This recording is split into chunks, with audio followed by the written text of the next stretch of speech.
جدا ہے تو بیاں بھی جتنا بھی سنوتے کو پڑھو اتنا ہی کم ہے، اتنا ہی کم ہے۔ اردو شعر و ادب کی تاریخ صدیوں پر محیط ہے۔ 20ویں صدی کے ابتدائی دور میں نمائندہ نظم نگار شاعروں میں پنڈت برج نارائن چک بست کا نام خاصی اہمیت رکھتا ہے۔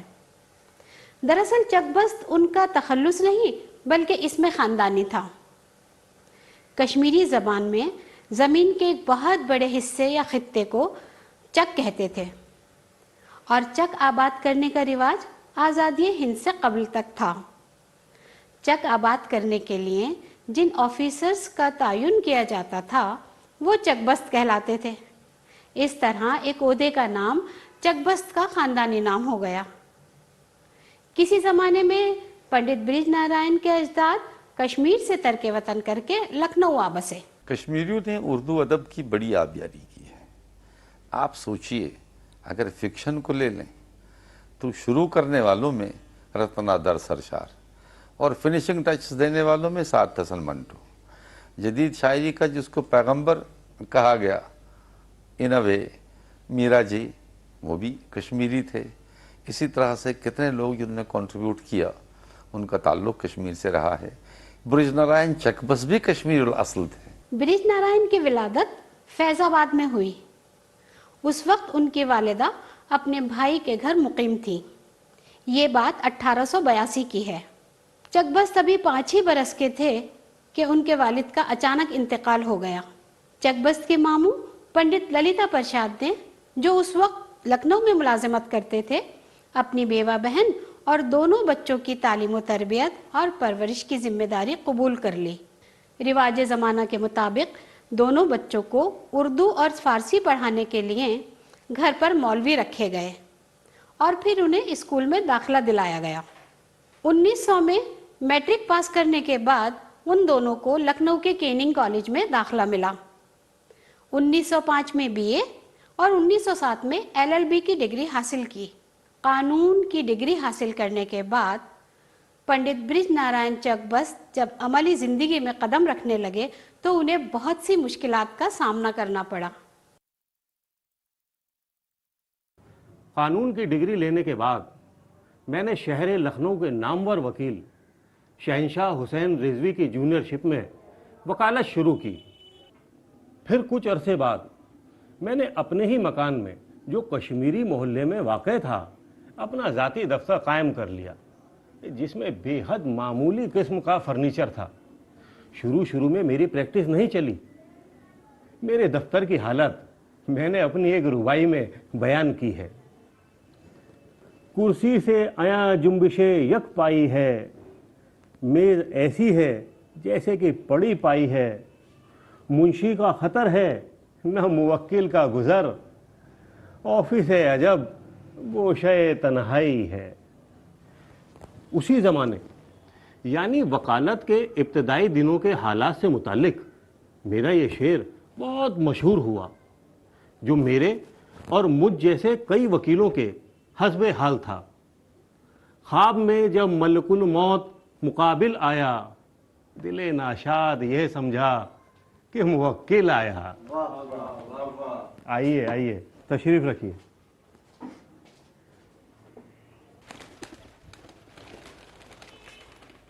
برج نارائن کو شعر شاعری کا شوق اپنے بچپن سے ہی رہا۔ اس نے اپنا پہلا شعر 9-10 برس کی عمر میں کہا تھا۔ ان دنوں ہم دونوں بھائی لکھنؤ میں اپنے ماما جی کے پاس رہتے تھے، اسکول میں پڑھتے تھے۔ ہمارے گھر کے پاس نواب صاحب کی حویلی تھی۔ نواب صاحب کو کبوتر بازی کا بڑا شوق تھا۔ ایک دن اتفاق سے ان کی چھت پر کسی اور کا ایک بہت ہی عمدہ کبوتر آ گیا۔ نواب صاحب نے فوراً پکڑ لیا، ایک ڈوری سے اس کے دونوں پروں کو باندھ دیا۔ شاید گرہ کچھ ڈھیلی رہ گئی تھی، نواب صاحب نے جیسے ہی اس کبوتر کو چھوڑا، کبوتر تڑپنے لگا، پھڑپھڑانے لگا، اور اس کے تڑپنے اور پھڑپھڑانے سے گرہ ڈھیلی ہو گئی اور وہ اڑ گیا۔ برج نارائن یہ نظارہ دیکھ رہا تھا۔ اس نے اس واقعے پر ایک شعر لکھا، وہ یہ ہے: تڑپ کر توڑ ڈالے بند بازو کے کبوتر نے، بہت باندھا تھا کس کر ایک پر کو دوسرے پر سے۔ میری زندگی کا پہلا شعر یہی تھا۔ جس طرح والمیکی جی نے ایک پکشی کے درد کو محسوس کر کے کویتا کو جنم دیا، شاید میں نے بھی ایک پرندے کے دکھ درد کو محسوس کر کے اپنی آنکھوں دیکھی بات کو شاعری میں پیش کر دیا۔ برج نارائن چکبست کو بچپن سے ہی شاعری کا بہت شوق تھا۔ وکالت کے ساتھ ساتھ ان کی شاعری بھی پروان چڑھتی رہی اور بہت جلد وہ ہندوستان کے نامور شاعروں میں شمار ہونے لگے۔ انہوں نے اپنی شاعری کی بنیاد نہ تو حسن و عشق کی کیفیات کو بنایا اور نہ ہی جام و شراب کو، بلکہ انہوں نے اس کو اس وقت اپنے عہد کے سماجی اور ملکی مسائل کے اظہار کا وسیلہ بنا دیا۔ اور چکبست ان معنوں میں بہت اپنی جگہ ایک خاص اہمیت رکھتے ہیں کہ انہوں نے وطنی شاعری کا وہ سلسلہ جو کہ حال ہی سے شروع ہوا تھا اسے بھی اپنی ایک انتہا تک پہنچانے کی کوشش کی۔ یہ وہ زمانہ تھا کہ جب آزادی کی تحریک اپنے عروج پر تھی اور آزادی کے جذبوں کا اظہار اور آزادی وطن کے لیے جو ہمارے جذبے اور جو ہمارے تصورات تھے اس کی نمائندگی غزل کے بجائے صرف نظم میں ہو سکتی تھی۔ اس اعتبار سے ساغر نظامی جیسا شاعر یا سیما اکبر آبادی جیسے شاعر یا پھر چکبست جیسے شعراء تھے جنہوں نے نظم میں اپنے وطنی جذبوں کو اور اس دھرتی کی جو مٹی ہے، اس دھرتی کے جو تقاضے ہیں، ہمارے ملک کے جو تقاضے ہیں، ہمارے عوام کے جو تقاضے ہیں اور جو آزادی کے جو تقاضے ہیں، اس کے مطابق اس کی نمائندگی اپنے نظموں میں کی تھی۔ چکبست نے جو اپنے ہاں وطن پرستی کو پیش کیا ہے، اپنے احساسات کو، جذبات کو، وہ میرا خیال ہے ان سے پہلے بہت کم لوگوں نے کیا ہے۔ وہ ہندوستانی مزاج رکھتے تھے۔ ہندوستانی مزاج کا مطلب یہ ہے کہ ایک ایسی تہذیب کو جاننے والے، ایک ایسی تہذیب کو پہچاننے والے، ایک ایسی تہذیب کو برتنے والے جس کا تعلق مختلف لوگوں سے، مختلف قبیلوں سے اور مختلف جگہوں کے رہنے والوں کے ساتھ ہوتا ہے۔ وہاں انسانیت کی درجہ بندی ہے، انسانیت ایک اعلیٰ چیز ہے، عام سطح جو ہے اس پر وہ نہیں آتے، اور ان کا معاملہ یہ ہے کہ وہ تو ان سرماؤں میں رہے جو ہندوستان کے لیے، ہندوستان کی آزادی کے لیے، سامراج کی غلامی کے خلاف، انگریز کی غلامی کے خلاف قلم سے لڑتے رہے۔ اس زمانے میں ہندوستان میں مشترکہ خاندان کا رواج تھا اور اس کی ساری نعمتیں چکبست کے خاندان کو بھی حاصل تھی۔ اس وقت کشمیر سے باہر رہنے والے کشمیریوں میں دو اصطلاحیں رائج تھیں: سچی ہڈی اور جھوٹی ہڈی۔ اعلیٰ خاندان کے لوگ سچی ہڈی کہلاتے تھے اور ادنا لوگ جھوٹی ہڈی۔ چکبست کا خاندان سچی ہڈی کے ذیل میں آتا تھا اور اسی لیے کٹک کے راجہ درپن نے اپنی بیٹی کی شادی برج نارائن چکبست کے بڑے بھائی مہاراج نارائن چکبست کے ساتھ کی تھی۔ مہاراج نارائن چکبست شاعر تو نہیں تھے لیکن شعر و ادب کا بہت اچھا ذوق رکھتے تھے، اسی لیے چکبست جب بھی کوئی نظم یا غزل لکھتے تھے تو سب سے پہلے اپنے بڑے بھائی مہاراج نارائن کو سناتے تھے۔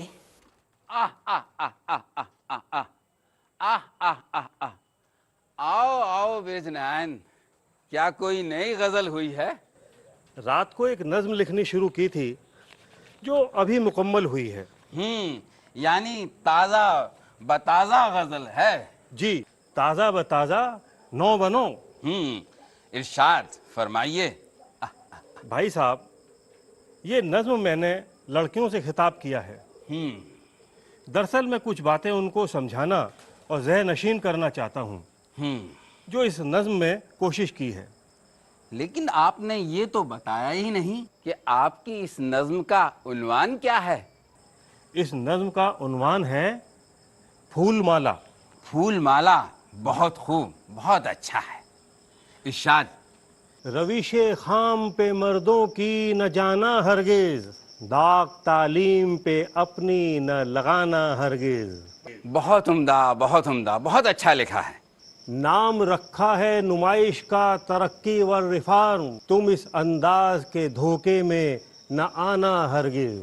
رنگ ہے جن کے مگر، رنگ ہے جن میں مگر، بوئے وفا کچھ بھی نہیں۔ رنگ ہے جن میں مگر، بوئے وفا کچھ بھی نہیں۔ بوئے وفا کچھ بھی نہیں۔ جی ایسے پھولوں سے اپنا گھر مگر بسانا ہرگز نہیں۔ بہت عمدہ، بہت عمدہ، بہت اچھا لکھا ہے۔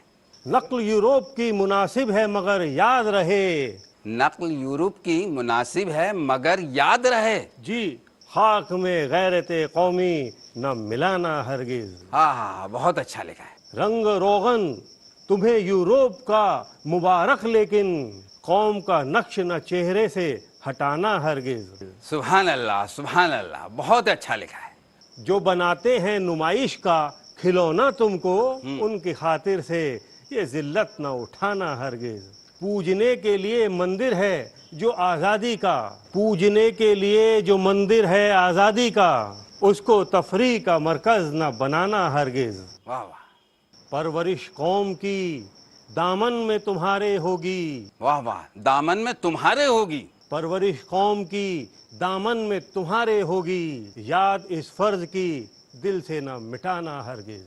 برج نارائن چکبست صاحب پرانی رسموں کے بڑے مخالف تھے۔ کشمیریوں میں شادی بیاہ یا موت کے موقع پر بہت ساری رسمیں ہوا کرتی تھی جن میں بے حساب روپیہ خرچ ہوتا تھا۔ چکبست صاحب اصلاح سماج کے مخلصانہ جذبات کے تحت سبھی رسموں کی مخالفت بڑی بے باکی سے کیا کرتے تھے۔ انہوں نے وکالت سے بچنے والا پورا وقت اصلاحی کاموں میں لگا رکھا تھا۔ اس زمانے میں بیواؤں کی شادی کو بہت برا سمجھا جاتا تھا، لیکن چکبست صاحب نے باقاعدہ تحریک چلا کر لوگوں کو اپنا ہم خیال بنایا اور بیواؤں کی شادی ہونے لگی۔ کشمیری پنڈتوں کے فرقے میں پہلی بار ایک بیوہ کی شادی آگرہ میں ہوئی۔ یہ 1917 کی بات ہے۔ چکبست صاحب نے نہ صرف یہ کہ خوشی اور اطمینان کا اظہار کیا، بلکہ برق اصلاح عنوان سے ایک نظم لکھ کر اصلاحی رجحانوں کا خیر مقدم بھی کیا۔ ان کی یہ نظم خواتین میں بے حد مقبول ہوئی۔ ان کا اہم ترین کارنامہ ہے بطور نظم، وہ ہے ان کی رامائن۔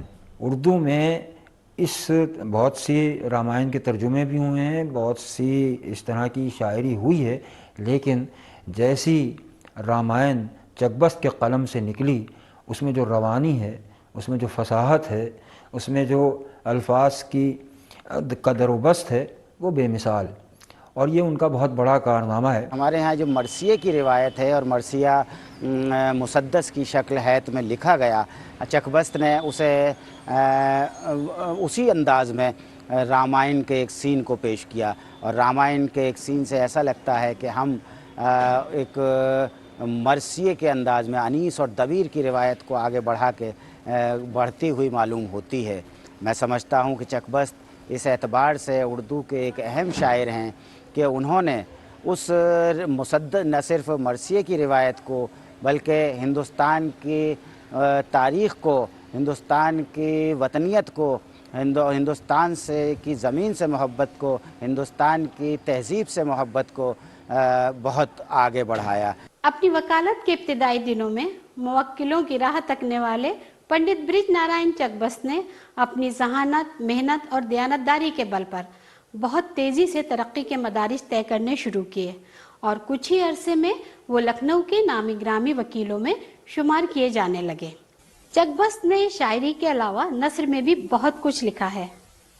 مارکہ شرر و چکبست ان کا نثر میں ایک نمایاں کارنامہ ہے۔ اصل میں اس معرکے کا سبب یہ تھا کہ جو مثنوی پنڈت دیا شنکر نسیم کی گلزار نسیم منظر عام پر آئی، تو اب اس مثنوی میں کہا یہ جاتا ہے کہ جان بوجھ کر زبان کی خامیاں نکالی جانے لگیں۔ مزے کی بات تو یہ ہے کہ یہ مثنوی زبان ہی کے اعتبار سے اس کو مقبولیت حاصل ہوئی. زبان کے اعتبار سے اس طرح سے مقبولیت حاصل ہوئی کہ اس میں نسیم نے جس طرح سے محاورے کا استعمال کیا تھا، جس طرح سے تشبیہات و استعارات کا استعمال کیا تھا، جو اس کی مرصع سازی تھی، جو انہوں نے آرائش کی تھی اس پوری مثنوی میں، جو اس کا آرنامنٹیشن تھا، تو زبان ہی کی وجہ سے اس کو مقبولیت حاصل ہوئی اور زبان ہی کی وجہ سے اس مثنوی پر حملہ کیا گیا. تو یہ حملہ اصل میں کیا سب سے پہلے شرر نے، اور ڈھونڈ ڈھونڈ کر اس مثنوی کی خامیاں نکالنا شروع کیں کہ یہ صاحب اس مثنوی میں یہ خامی ہے، زبان کی یہ خامی ہے، اور خاص طور سے یہ کہ یہ لکھنوی زبان کے مطابق زبان نہیں ہے، اگرچہ پنڈت دیا شنکر نسیم کا تعلق لکھنؤ سے تھا. چکبست نے اس کا دفاع کیا اور بڑا مدلل دفاع کیا، اور یہ بتایا کہ جن خامیوں کو زبان کی خامیاں بتایا جا رہا ہے، دراصل وہ شعری نقطہ نظر سے وہی اس مثنوی کی لسانی خوبیاں ہیں. اور اس میں چکبست نے جو دلیلیں دی، جو لسانی دلیلیں پیش کیں، وہ بڑی محکم دلیلیں تھیں. وہ 12 فروری 1946 کا ایک منحوس دن تھا جب چکبست صاحب لکھنؤ سے بریلی کے لیے روانہ ہوئے. ایک مقدمے کی پیروی کے سلسلے میں وہاں اپنے کام سے فارغ ہونے کے بعد 2 بجے لکھنؤ واپس آنے کے لیے ٹرین میں سوار ہوئے. اچانک ان کی طبیعت بگڑ گئی. ڈاکٹر کو بلایا گیا. ڈاکٹر نے فالج کا اثر بتایا. اس حادثے کی خبر فون کے ذریعے چکبست کے بڑے بھائی مہاراج نارائن کو دے دی گئی. ٹرین اپنے وقت پر لکھنؤ کے لیے روانہ ہوئی. شام کو جب ٹرین لکھنؤ اسٹیشن پر پہنچی تو مہاراج نارائن جی اپنے چھوٹے بھائی کو لینے کے لیے بیتابانہ ریل کے ڈبے میں داخل ہوئے. چھوٹے بھائی نے ایک بار انہیں دیکھا اور پھر ہمیشہ کے لیے آنکھیں بند کر لی.